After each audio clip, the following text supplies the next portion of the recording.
हमसे जुड़े रहने के लिए हमारे channel Arun Kumar Shukla science tech को सब्सक्राइब करें।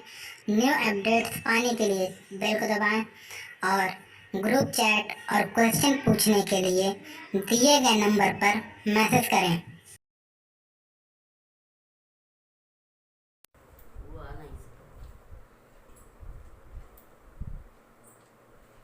प्रिय छात्रों, आज हम लोग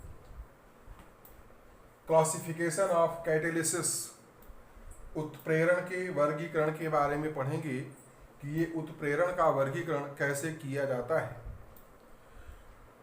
तो बच्चों, इसके पहले हम लोगों ने पढ़ा था कि कैटेलिसिस क्या होता है। आज हम लोग वर्गीकरण की बात करेंगे। तो वर्गीकरण का दो आधार होता है बच्चों। पहला आधार होता है अभिकारक और उत्प्रेरक की भौतिक अवस्था के आधार पर, यानी on the basis of physical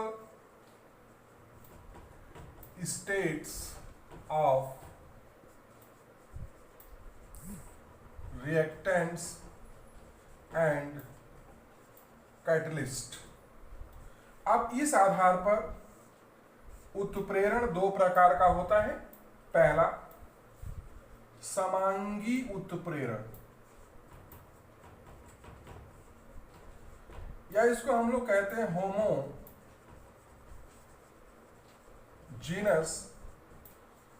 catalysis. अब यहां पर ध्यान देना है कि समांगी उत्प्रेरण जिसमें जो अभिकारक और उत्प्रेरक है उनकी जो भौतिक अवस्थाएं हैं एक, यानी अर्थात उनके लिए प्रावस्था का मान एक होता है, फेज का मान एक होता है। दूसरा है विषमांगी उत्प्रेरण, जिसको कहते हैं हेटेरोजीनस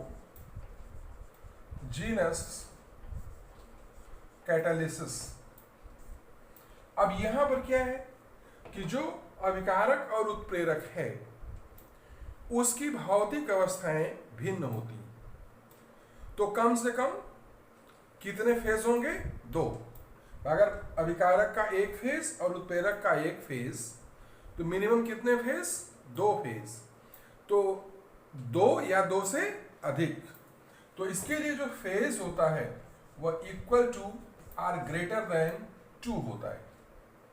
तो इस तरह से अभिकारक और उत्प्रेरक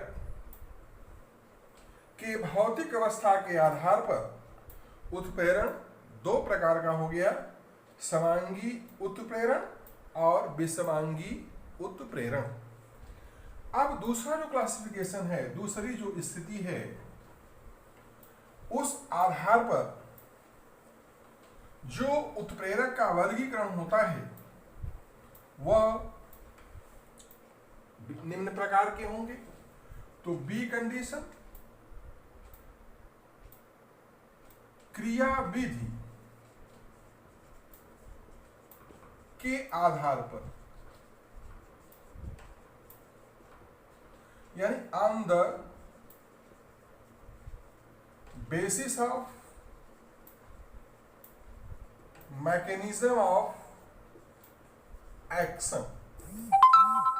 अब इसमें पहला है जैसे धनात्मक उत्प्रेरण, यानी पॉजिटिव कैटालिसिस। इसमें पॉजिटिव यानी धनात्मक उत्प्रेरक अभिक्रिया के वेग को बढ़ाता है। दूसरा है ऋणात्मक उत्प्रेरण, इसको कहते हैं नेगेटिव कैटालिसिस, इसमें जो अभिक्रिया का वेग होता है वो उत्प्रेरक घटाता है। तीसरा है स्व उत्प्रेरण, ऑटो कैटालिसिस, इसमें कोई भी जो उत्पाद बनता है अभिक्रिया का वही उत्प्रेरक का कार्य करता है, तो उसे हम लोग क्या बोलते हैं, स्व उत्प्रेरण। और चौथा है प्रेरित उत्प्रेरण, इंड्यूस्ड कैटालिसिस।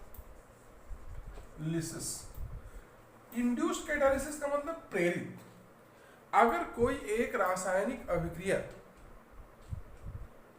दूसरी रासायनिक अभिक्रिया को होने के लिए बाध्य करती है, प्रेरित करती है, तो यह प्रेरित उत्प्रेरण का उदाहरण होता है। तो बच्चों, जैसे हमने आज क्लासिफिकेशन ऑफ कैटालिसिस बताई, तो क्लासिफिकेशन ऑफ कैटालिसिस में पहला क्या था कि अभिकारक और उत्प्रेरक के भौतिक अवस्था के आधार पर दो प्रकार की कैटालिसिस होती है, समांगी उत्प्रेरण और विषमांगी उत्प्रेरण। और सेकंड जो है क्रियाविधि के आधार पर, basis of mechanism of action, इसमें चार प्रकार के धनात्मक उत्प्रेरण, ऋणात्मक उत्प्रेरण, स्व उत्प्रेरण और प्रेरित उत्प्रेरण। अब आगे हम लोग एक एक का अध्ययन करेंगे विस्तृत रूप से कि समांगी उत्प्रेरण क्या होता है, विषमांगी उत्प्रेरण क्या होता है, या धनात्मक उत्प्रेरण, ऋणात्मक उत्प्रेरण, या स्व उत्प्रेरण या प्रेरित उत्प्रेरण क्या होता है। हम लोग एक एक का 1 by 1 डिटेल अध्ययन करेंगे नेक्स्ट लेक्चर्स में। धन्यवाद।